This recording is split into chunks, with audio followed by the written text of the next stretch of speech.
이스라엘 백성들이 지키는 율법에 의하면 하나님은 실수로 사람을 죽이게 되면 도피성을 통해서 그 사람을 구할 수 있도록 그렇게 장치를 마련했어요.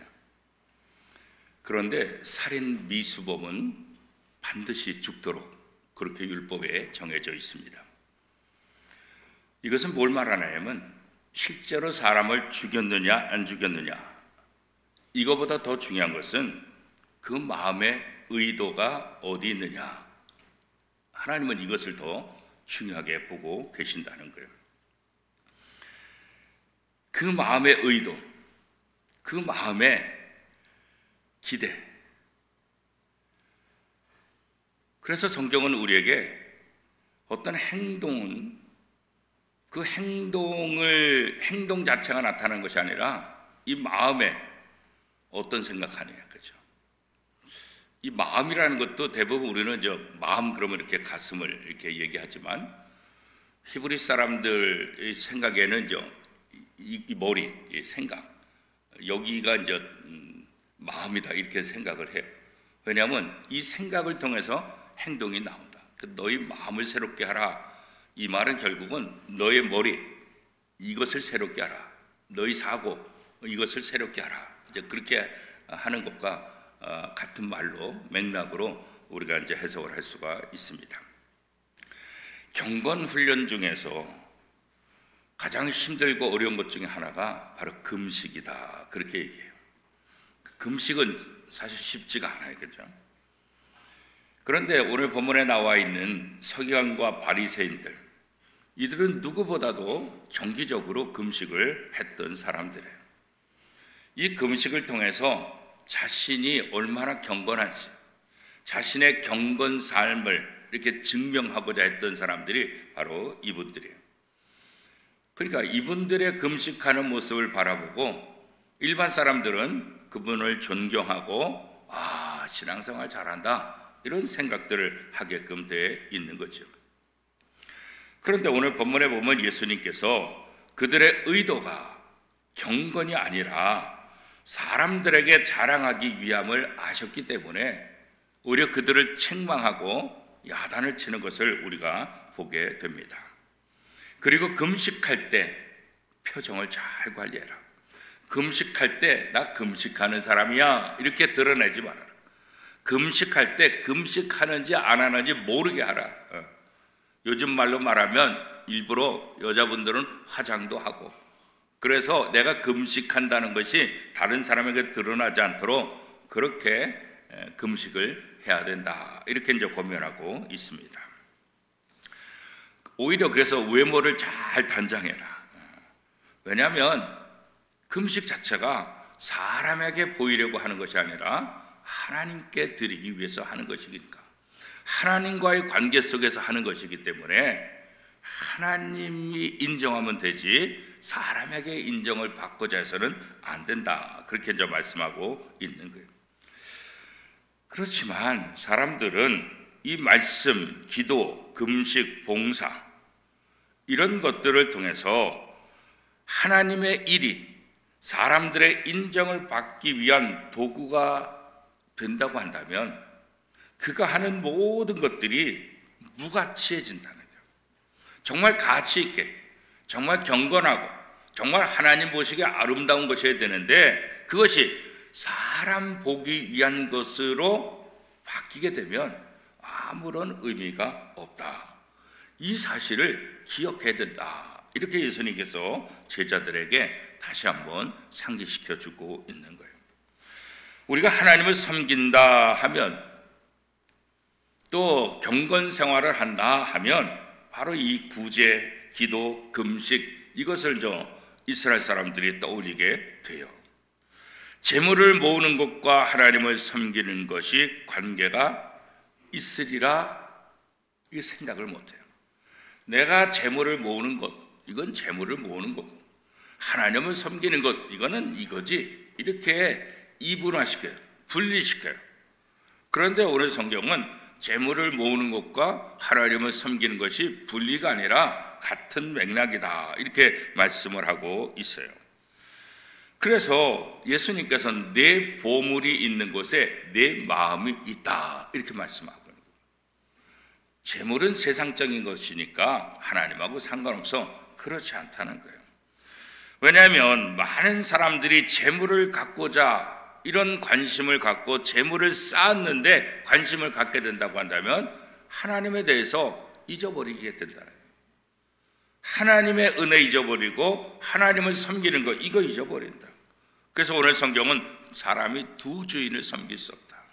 재물도 섬기고 하나님도 섬길 수 없다. 그렇게 말씀하고 있는 거예요. 그리고 더 중요한 것은 이 땅의 재물은 다 사라진다. 이 땅의 재물은 우리가 다 쓰고 죽지도 않는다. 그거 움켜잡고 모아놔봤자 그거 가져가지도 못한다. 이 재물에 관심 갖고 이 재물에 너의 마음을 다 빼앗기면서 하나님을 잊어버린다고 한다면 그것이야말로 가장 어리석은 삶이다. 이렇게 말씀하고 있죠. 오늘 말씀에 보면 눈이 몸의 등불이다 이렇게 말씀하고 있잖아요. 그렇죠? 예수님은 성한 눈, 이 성한 눈을 가지고 이웃에게 베푸는 사람들은 그 인생이 밝아질 것이다. 나쁜 눈으로 이웃의 소유를 탐하는 사람은 그 인생이 어두워질 것이다 라고 비유적으로 말씀하고 있어요. 결국 두 주인을 섬길 수 없다. 우리가 재물을 통해서 하나님을 섬겨야지 재물은 재물, 하나님은 하나님 그렇게 될 수 없다. 하나님도 섬기고 재물을 섬기는 것은 불가능하다. 그래서 오늘 성경은 두 주인이다 이렇게 이제 설명하고 있는 거예요. 근데 사실 우리는 인간적으로 생각하면 재물도 하나님도 섬기고 싶은 양쪽 다 좋은 거 아니냐 이렇게 이제 생각할 때가 많이 있잖아요. 그렇죠? 그런데 왜 재물과 하나님을 두 주인이라 그리고 함께 섬길 수 없다 이렇게 말했냐? 이 재물은 결국은 이 재물에 관심을 갖게 되면 하나님에 대해서 자꾸 잊어버릴 수가 있기 때문이라는 거죠. 이 재물은 우리의 신앙을 흔들어 놓을 가능성이 굉장히 큰 그런 요소라 이렇게 얘기하고 있는 거예요. 왜냐하면 사람들은 이 재물이 많아지면 이 재물의 능력, 재물의 힘을 자꾸 이용하려고 해요. 이 재물에 관심을 가질수록 이 재물을 의지하다 보면 하나님을 의지하잖아요. 뭐 돈 많은데 뭐 돈이면 나대지 뭐 돈 갖고 안 되는 게 뭐 있어. 그래서 이 재물을 의지하다 보면 하나님을 자꾸 잊어버리게 될 수 있다는 거예요. 그래서 내 보물이 있는 곳에 내 마음이 있다. 그렇게 지금 예수님께서 말씀하고 있는 거죠. 그리고 보물은 땅에 쌓지 말고 하늘에 쌓아야 된다. 이렇게 이제 부탁하고 있는 거예요. 그러니까 재물에 대한 태도가 그의 마음이 이 땅을 지향하는지 아니면 하나님의 나라를 바라보는지 그 결과를 가져다 준다. 그렇게 말씀하고 있는 거예요. 그러니까 이 땅에 사는 사람들은 재물에 대한 생각, 이 재물에 대해서 어떻게 생각하느냐에 따라서 그냥 이 땅의 사람일까 아니면 천국을 바라보는 삶을 사는 사람일까 이렇게 구별할 수 있다. 그런 거예요. 예수님을 믿는다고 하면서 세상 사람들과 다름없이 살아가는 삶, 그것은 천국 백성의 삶이 아니다 그런 거죠.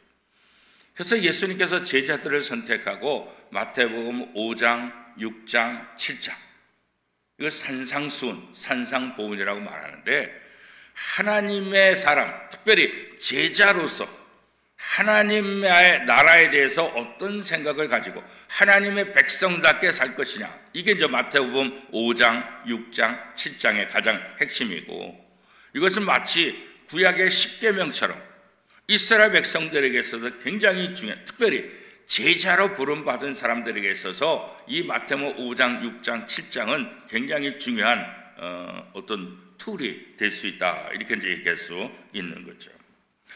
하늘에 보물을 쌓는 방법이 뭘까? 하늘에 여러 생각들을 많이 할 수 있잖아요. 그렇죠? 초대교회 보면 이 초대교회가 사실 물질적으로 그렇게 넉넉하지 못하고 가난한 그런 일들이 참 많이 있어요. 성령의 충만함을 받은 사람들, 그 사람들이 자기의 재산을 자기의 소유로 생각하지 않고 그 재물을 다른 사람을 위해서 내놓는 그런 일들이 일어나게 되지요. 바나바 같은 사람도 자기의 재산을 팔아서 사도 발 앞에 넣어서 초대교회 성도들이 함께 그것을 나눌 수 있도록 그렇게 예물을 드린 것도 있잖아요. 그래서 온 교회 성도들이 기뻐하며 또 존경하며, 그걸 시기하고 질투하던 아나니아 삽비라가 자기도 다 드리겠다 했다가 사실은 거짓말을 해가지고 다 드리지 않고 일부만 드렸다가 또 그것을 이게 다냐라고 했을 때 아닙니다, 그냥 일부입니다, 이렇게 하면 되는데 얘 답니다. 그랬을 때 사도가 뭐라 했어요? 내가 왜 성령을 속이려고 하느냐. 그래서 두 사람 다 죽어버리고 말았잖아요. 그렇죠? 그러니까 어떤 의도를 갖고 하느냐.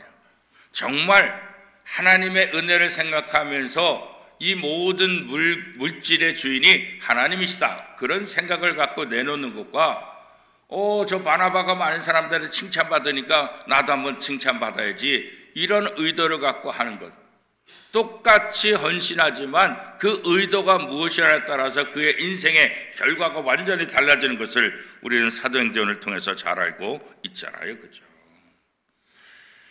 이 재물에 대한 탐욕, 이것은 결국은 하나님을 기쁘시게 하는 것이 아니라 사단을 기쁘게 하는, 하나님의 자녀의 삶을 깨트려 버릴 수가 있다는 거예요. 그렇죠? 세상에서 제일 귀한 물질을 하나님 앞에 내어줌을 통해서 내가 하나님을 어느 정도로 생각하는지, 내가 하나님을 얼마나 사랑하는지, 그렇잖아요. 어떻게 하면 영생을 얻을 수 있습니까? 율법을 지키라. 다 지켰습니다. 내 재물을 가난한 사람들에게 나눠줘라. 그랬더니 이 부자 청년이 근심하며 돌아갔더라. 성경이 그렇게 말합니다. 이 자기 소유를 나눠준다는 것, 자기 것을 내 것이라고 생각하지 않고 하나님의 것이라고 생각하고 나눠준다는, 이게 얼마나 어려운지를 그 비유를 통해서 우리에게 다시 한번 이야기해 주고 있는 거예요. 하늘의 보물을 쌓으라. 이게 참 말이 쉬운 것 같지만 참 쉽지 않죠. 바로 초대교회 바나바 같은 사람, 또 많은 사람들은 바로 그렇게 자기의 소유지만 자기의 소유로 생각하지 않고 약한 사람들을 돕는 모습, 그것을 통해서 하늘의 보물을 쌓는 것이 무엇인지를 성도들에게 보여주고 있고, 오늘 우리에게도 하늘의 보물을 쌓는 것이 무엇인가를 보여주고 있는 거죠. 왜 땅에 쌓지 말고 하늘에 쌓으라 그랬을까? 오늘 성경은 어떻게 말하고 있어요? 땅에 쌓아두면 어떻게 해요? 좀과 동록이 다 해야 한다. 그러나 하늘에 쌓아두면 좀과 동록이 해하지 못하고 영원히 남게 된다, 이렇게 말씀하고 있어요. 그리고 더 중요한 것은 천국의 보물을 쌓는 사람들은 하나님의 상급이 있다, 이렇게 말씀하고 있는 거죠. 그래서 성도들은 재물의 유혹을 물리치고 선한 일에 재물을 사용함으로 천국의 보물을 쌓는 그 지혜, 그 지혜로운 삶을 우리가 살아야 된다, 이렇게 말씀하고 있는 거예요. 재물을 하늘에 쌓는 방법은 재물을 더 많이 모으고 쌓아두는 데 집착하지 말고 오히려 흩어 구제하는 거예요. 흩어서 다른 사람들을 돌보는 선한 사업을 위해서 사용하는 것, 바로 그것이 하늘에 쌓는 것이다, 이렇게 우리에게 알려주고 있어요. 성도들은 재물의 유혹에 빠져서 재물을 섬기지 말고 재물을 다스림으로 하나님을 섬기며 재물로 하나님의 사랑을 실천하는 삶을 살아야 된다, 이렇게 예수님께서 지금 가르치고 있는 거죠. 사실 우리는 이 세상 살면서 많은 사람들에게 인정받기를 원하고 많은 사람들에게 칭찬받기를 원해요. 그리고 이 돈, 물질에 쉽게 마음을 빼앗길 가능성도 많이 있습니다. 심지어는 경건 생활이나 신앙 생활도 사람들의 인정과 어떤 물질적인 축복을 받기 위한 그런 수단이 될 가능성도 우리에겐 다분히 있을 수 있어요. 그런데 오늘 예수님은 오직 하나님께 집중하라. 하나님 나라에 집중하라. 이 땅은 잠깐 살고 가는 나그네 인생이다. 우리가 집중할 것은 이 땅이 아니라 바로 하나님의 나라다. 그래서 보물을 땅에 쌓지 말고 하늘에 쌓아라. 그렇게 말씀하고요. 하나님의 자녀들의 삶의 가장 중요한 핵심은 뭐냐면 하나님을 바라보는 거예요. 하나님의 나라를 바라보는 거예요. 그래야만 이 땅에 지배를 당하지 않고 이 땅에서 욕심 부리지 않고 이 땅의 유혹에 넘어가지 않게 된다는 거예요. 왜? 하나님의 나라가 있으니까. 그 하나님의 나라를 바라보기 때문에 그렇죠. 2025년도 우리 원미동교회 속한 모든 성도들, 예수 그리스도를 통해서 하나님의 자녀된 우리에게 있어서 가장 중요한 경건은 뭘까? 땅을 바라보지 않고 하나님과 하나님의 나라를 바라보는 거예요. 이게 바로 우리 신앙생활에 있어서 가장 기초적이고 가장 중요한 경건 생활이다. 2025년도에도 하나님께 집중하고 하나님을 바라보는, 그래서 하나님이 기뻐하시는 그 길을 걸어가는 복된 성도들이 다 될 수 있기를 축복합니다.